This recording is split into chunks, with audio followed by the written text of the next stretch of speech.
Hello, this is Michael, atheist and alcoholic. I am attempting 90 AA meetings in 90 days. Nothing discussed in these videos will ever undermine anonymity of AA. So, day 32, I'll open with the big book, chapter 4, to atheists and agnostics, the next two paragraphs from where I left off last night, and then talk briefly about the meeting. So, where I left off, I'll read the last two sentences from the previous paragraph.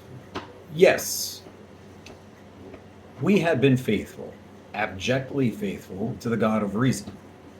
In one way or another, we had discovered that faith had been involved all the time. We found, too, that we had been worshippers. What a state of mental gooseflesh that used to bring on. Had we not variously worshipped people, sentiment, things, money, and ourselves? And then, with a better motive, had we not worshipfully beheld the sunset, the sea, or a flower? Who of us had not loved something or somebody? It's apocryphal, but I remember hearing a story, Native American being made fun of by a Christian, how can you worship the sun? The Native American responds, the sun's right fucking there, I can see it, it's real.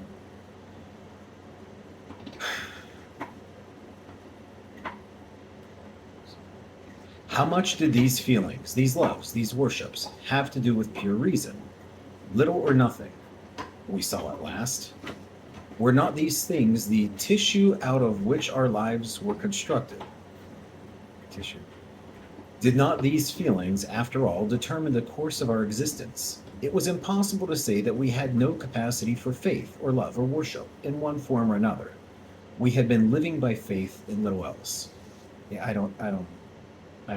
All of the things he mentioned, the sunset, the sea, the flower, they're fucking beautiful things, but you can see them.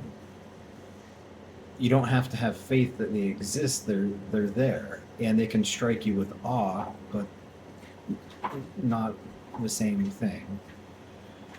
Imagine a life without faith. Were nothing left but pure reason, it wouldn't be life. But we believed in life, of course we did. We could not prove life in the same sense that you can prove a straight line, that you can prove that a straight line is the shortest distance between 2 points. Yet there it was. Could we still say the whole thing was nothing but a mass of electrons, created out of nothing, meaning nothing, whirling around on to a destiny of nothingness? Yeah. Of course we couldn't. Oh, I was wrong. I fucked up. The electrons themselves seemed more intelligent than that. At least so the chemist said. What fucking chemist? Like, I'd like to... maybe a chemist said something like that. What the fuck do I know? I'm going to stop there with the big book. I think I only have...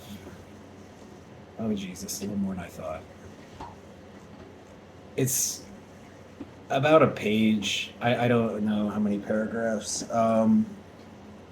I'd mentioned making the bullet points of the arguments. I don't know how to do that. So I'll continue doing paragraph by paragraph until I'm either done with this chapter, which shouldn't take too much longer, or until I give up, which is possible. So tonight was meeting 32. The topic was on powerlessness.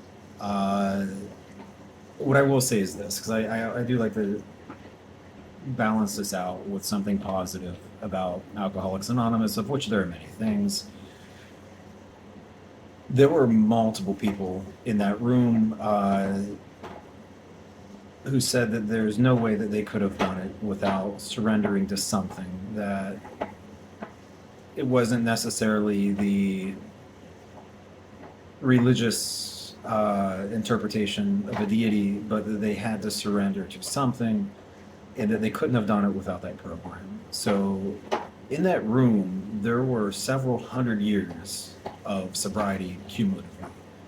And there's no way that my area, the city in which I live, isn't better for that. Just that those people